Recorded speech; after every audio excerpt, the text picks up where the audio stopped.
Chris, get your nose out that exciting book there. Have you got... What? It was all about globe artichokes. Oh, I was expecting... Just too fascinating. I was expecting a saucy postcard or something where you're pretending to read a vegetable book, but actually you were looking at naughty pictures. I mean, as you can tell, I'm really into my vegetables. Hi, I'm Matt. I'm Chris. It's another Monkey Monday. It's another one, and it's part 2 of our content marketing. Yeah, it's to finish off the cliffhanger from last week. It was good, wasn't it? Where, if you didn't see it, just check out the trailer at the end. Worth it for that, right, Chris? Yes, yeah. And should you watch them in proper order so this isn't a spoiler? Anyway, I don't know. I don't think it matters. Treat it like Star Wars. Watch what you like.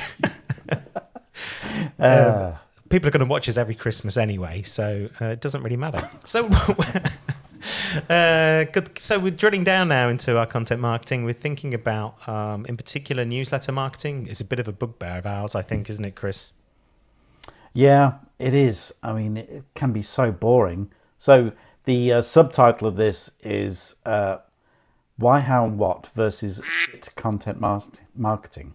Yes. I mean, are you going to I'm going to have to bleep out. Yeah, every time you say shit content, I'm going to have to do something, aren't I? Right. Well, let's get knee deep in the content part of it, shall we? I'd say it's quite easy. It's quite easy to create content, though, right? It is. I mean, how many emails do you get as a standard human being? Like, I just get tons. Anytime you buy anything, suddenly you'll randomly subscribe to their email newsletter, which is just rubbish. And it's a double-edged sword, really, because we would definitely say subscribed, opted-in marketing is probably going to be the future, right? Yeah, it has to be. I mean, everything's going more ethical, and surely it's going to... Well, at the minute, you can be opted in and subscribed sort of through the back door, can't you? By buying something. I'm sure every time I buy something, I would say, please don't send me an email newsletter, but I still get them. So by buying something, are you opting in?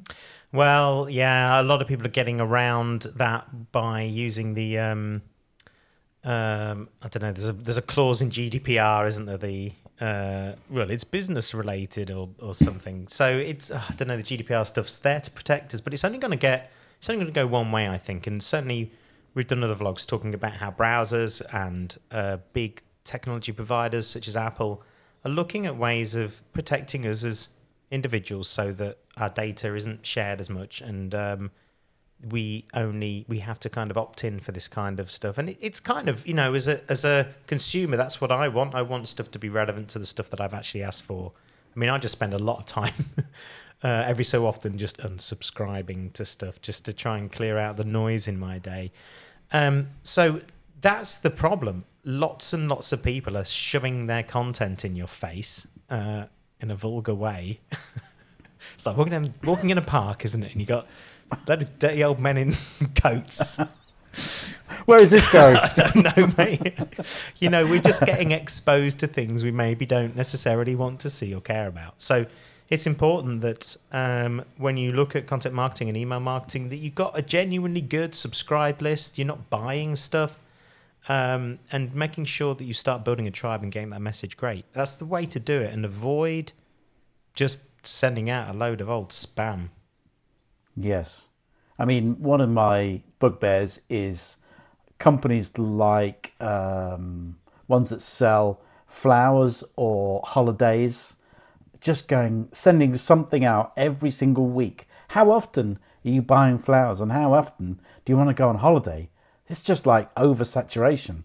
You've just come back from this holiday. Now, every week, we're going to send you something for the next 3 years. I mean, it's just ridiculous. Yeah, so I think getting the focus down and understanding your audience is really good. And we talked a bit about that last week. So the takeaways, in a way, from this are to understand that the future is subscribed.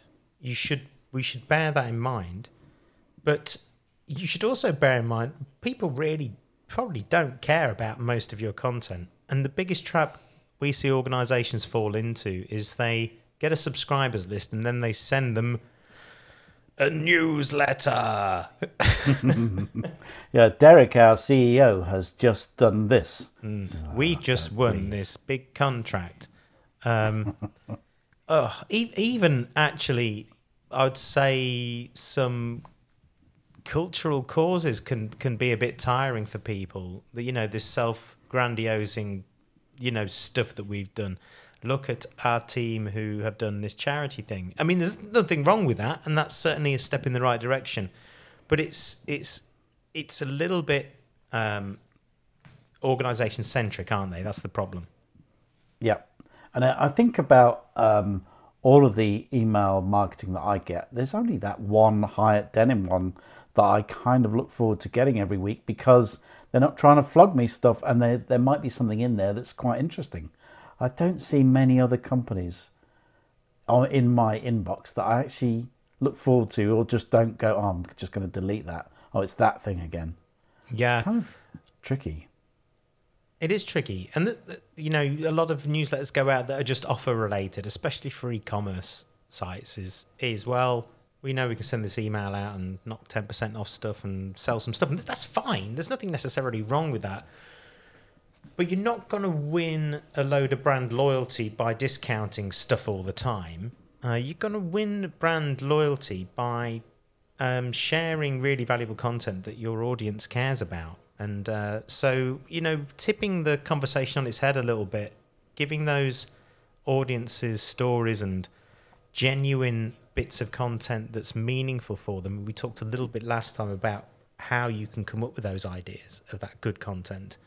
But getting that in your newsletter at the top is probably more important than your 20% off. If you want to put some guarantees or some money off bits at the bottom, that's cool. But, if you're not ready to buy, you're just going to delete that money off email. The one I get all of the time is holiday taxes.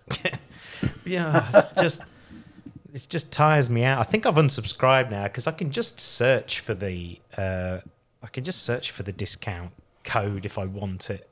So we sign up for these things and quickly we get tired of them if they're not saying the right thing. Yeah, that leads us on to the third thing about not selling stuff. I think that's what really is the big turn off. Like, it seems as if email marketing has become a cheaper way to put flyers through your door that everyone would just chuck in the bin anyway. Yeah, because you don't have to print them. I mean, that's it. I mean, it's as dumb or as smart as that. Yeah. I mean, everyone's going, oh, I'm saving loads of money, but you're still not connecting with people. Yeah. And that's the main thing. And I think people can sometimes think about subscribers like they think about web traffic. I want the biggest number, but actually you maybe don't. And part of a really good content marketing strategy is to think about a smaller, more defined audience. In fact, maybe you'd have 2 or 3. You don't have to send the same bit of information to everybody. So having a really sometimes small but focused list is more meaningful because that audience is going to have more in common with itself. When you look at an audience of, say, 200 people versus an audience of 2 million. Yeah, I'm thinking about one of our clients who potentially could sell, their business could be 10 or 12 £1 million contracts, and they would be quite happy at that level. You could create something remarkable if you were to go, I'm just going to create a personalized email to these 10 or 12 people. Yeah. And you could email them personally and go, would you like me to aggregate some stuff? Can we connect? Can we do something really personal? Maybe we'll form a little group together and I will just email once a month, and it'll just be stuff which is really specific to our industry and things that you might not find on your day-to-day life. It could be really interesting at that point. Yeah, and I think if you think of it in those terms, you can define different audiences, give them different messages and give them different newsletter content, but make sure that content really means something to them and doesn't have to be super regular. I think that's when you can that's when your newsletter stuff will start working for you better. I don't even like the term newsletter. Your mailing campaign is going to work better for you, and just avoid putting, too much information in there, especially if your audience is time starved. Understanding how much time your audience has, a really important thing. So that audience analysis is really important. Even if you just go, our audience is time starved. Well, if they're time starved, don't give them reams of stuff. If your audience is time rich and loves reading, if it's academia, then maybe that is where you want to go. Well, hey, here's a white paper on this, and here's some reports on this, and did you know this event we're now arranging for this small audience exists, and we're going to work on this together. You can give more detail for the audience if they care about it, but you have to get that right. And one of the other things is that a lot of people come to the conclusion that they want an email marketing campaign, having seen others. They've seen bigger companies do it, and they go, okay, if bigger companies do it like this, then we must do it like this. And they create a copycat campaign. Whereas if you're B2C, you could, or if you're a smaller player, you can do something more interesting. You need to be zagging rather than zigging. Yeah. To really connect with your audience. And tone is important too, right? I mean, there's a couple of ways you could think about why your email exists. You could follow the the Google, the Think Google strategy stuff. I can't remember it off the top of my head, but it's things like, impress me, surprise me, help me, support me. Is your email there to support your guys? Is it there to entertain them in some way? So understanding that, you could also look at brand archetypes, and that's if you haven't got that tone of voice, that brand strategy written down anywhere, just check out brand archetypes. We might do a separate vlog on this and work out, who are you? Are you a hero to your audience? What does that feel like? And that will help get that content working better for you as well. Sort of, how are you looking after that audience? Yeah. And it's about being authentic. I think most of our clients would say that our vlogs represent who we are. Well, yeah. I mean, otherwise, maybe we'd be loads better if we were less authentic. we'd maybe plan more. I don't know. So that's it. I think that brings us to the end of part 2. There is no part 3 unless we get loads of demands. We'll do some prequels. A New Hope. Well, let's leave it with that. Roll the credits. It'll just be me. It'll be mostly me editing me. Hey, it might be a nice opportunity to put all of the contributors actually in there. Oh, oh yeah. Well, there's a lot. Mel does a lot. Yeah, Mel. So, well, the Monkey Monday team's heavily involved. Yes. Okay, I'll run some credits. Yeah. It'll be all over this. Be fine. Great.